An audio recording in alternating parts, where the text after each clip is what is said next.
Today, Sniper Elite is getting a board game, which is why we're showing this video. This is CheckPoint.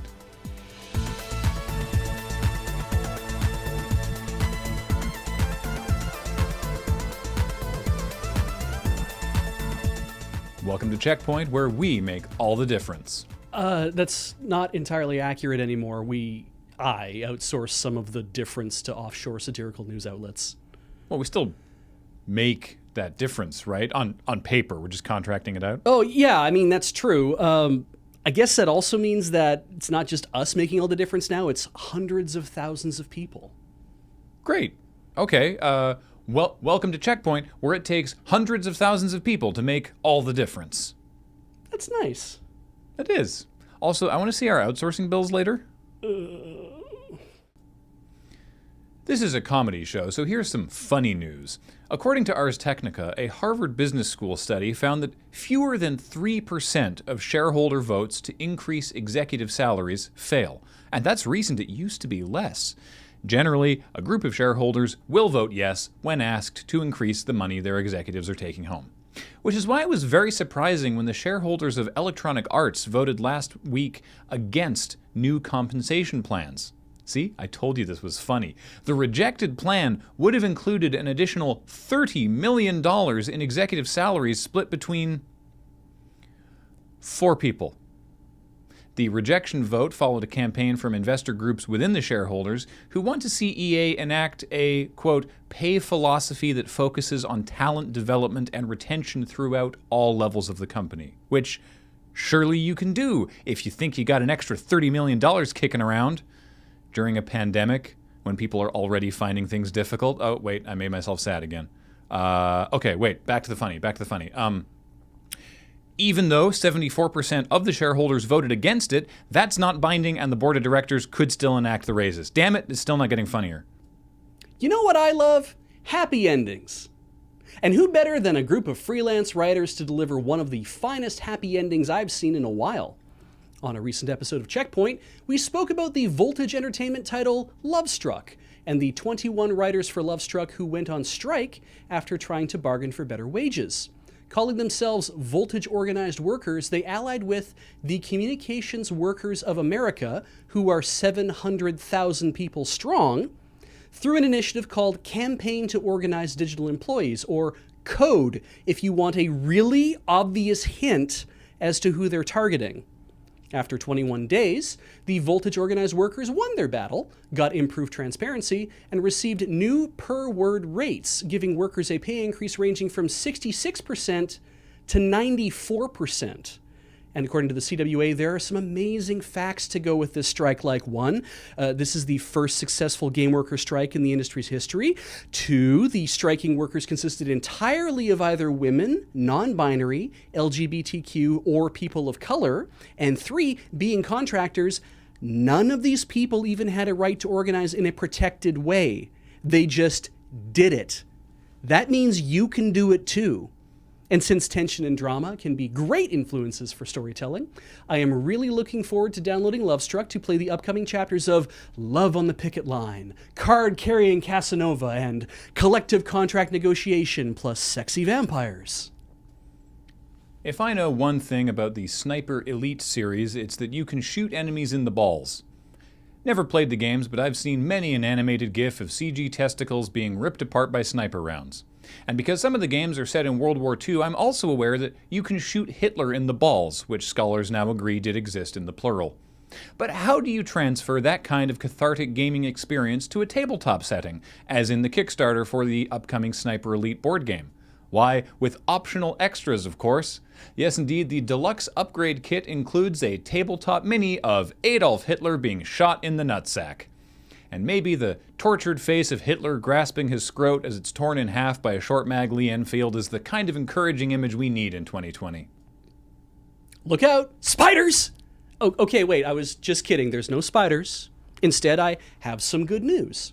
Developers, being humans themselves, are aware that phobias and animal sensitivities are real, and they are building new accessibility options into their games to help. The latest example is Obsidian's new backyard survival game, Grounded. Grounded involves a lot of spider encounters, but the devs soon realized that because the spiders were roughly the same size as the players, anyone who was spider sensitive would nope out of the game immediately. So in a great move for accessibility, they designed the spider slider, a term I expect to see on White Castle's menu shortly after the apocalypse. Players can adjust the spider slider in the accessibility settings to remove individual triggering elements from the game's spiders, which can remove the legs, the multiple eyes, etc., until eventually it ends up looking like this blob here, which is kind of cute in its own way. Look, we know that some people are going to consider this censorship or watering down the terror or something, which is ridiculous because this is an option, and that makes it optional. So that straw man can barely stand in its own stick legs. But why even stop there? Satisfactory added an arachnophobia safe option which makes spiders into pictures of cats. Sea of Thieves now lets your characters float automatically, which has benefited numerous players who have fears of drowning or being lost at sea. Hell, even Cook Serve Delicious 3 added a ton of accessibility options that, among other things, remove the pictures of dead bugs from the game. Why can't all the enemies in Dark Souls be vaguely featured blobs? There are some enemies in Bloodborne that I much rather were blobs, and not the blobs they are now. That's kind of the whole problem. Anyway, this has the possibility of inviting more players and developers into playing and developing more games, and that's potentially a lot of people. A 1994 poll in the UK found that 18% of men, that's 1 in 5, and 32% of women, 1 in 3, were scared of spiders, which, in retrospect, makes my opening to this story a real dick move. Sorry about that. I like this idea of just sliding a spider to make everything less terrifying. Slider. Sorry? You said sliding a spider. You want slider. Yeah, you're right. I do want sliders. White Castle for lunch? Beach, we live in Canada. We just pretend to be from the US for YouTube. The only White Castle you're going to find in Canada is an indica-dominant F1 hybrid strain. Oh. We're going to eat a lot of tacos then. Mm-hmm. I'll grab some White Castle.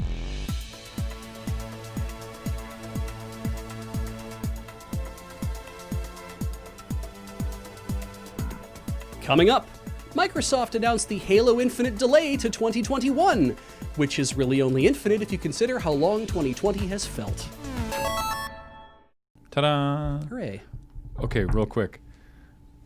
This is what happens when news comes up, like, while we're producing the show. Yeah. Okay, so Apple kicked Fortnite off the App Store. I know, right? All right. Because they put in their own payment plan that subverted the App Store's terms of service. Epic already has 65 pages worth of legal refute to respond to Apple. Uh-huh. Epic has started a free Fortnite hashtag. This is not a grassroots thing. Epic has started this. Uh-huh. And they have a new Epic Games short video airing later this afternoon called 1980 Fortnite, which is A reference to the 1984... judging by the images that they've released from it, is a parody of the Apple 1984 commercial. Right. So clearly this was all in the works for a while, for probably a few days, and it's all landing today as news. And it's like, I don't think that,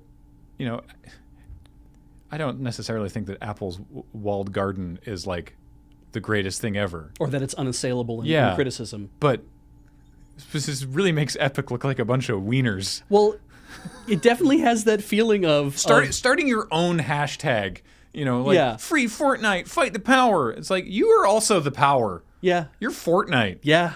Though I think what kills me about this too is it's like Apple sent you the news saying we're kicking you off the App Store because you implemented your own thing. It's like, oh, we just happen to have an entire giant bucket of content that's going to protest this. Like, we didn't already expect you were going to do this. Epic Games has defied the App Store monopoly. In retaliation, Apple is blocking Fortnite from 1 billion devices. Join the fight to stop 2020 from becoming 1984. Oh my God. That's not the reason 2020 is becoming 1984, Epic Games. God. A little bit of perspective, please.